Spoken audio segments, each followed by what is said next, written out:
Alex. Tocmai a terminat liceul și dorește să se înscrie la o facultate. Visează să devină antreprenor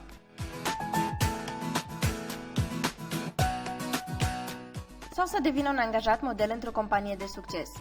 Nu este încă hotărât. Dar de un lucru este sigur. La Facultatea de Științe Economice din Oradea poate acumula toate competențele necesare pentru a-și vedea visul împlinit. Poate alege între mai multe specializări: afaceri internaționale, contabilitate și informatică de gestiune, economia comerțului, turismului și serviciilor, finanțe, bănci, management și marketing.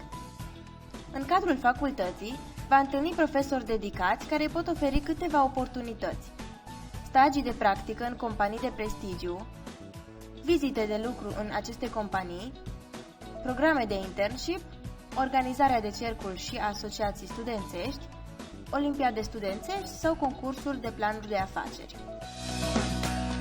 Are în vedere și dorința de a studia pentru câteva luni în străinătate, iar cu bursa Erasmus oferită de această facultate, are mari șanse de reușită.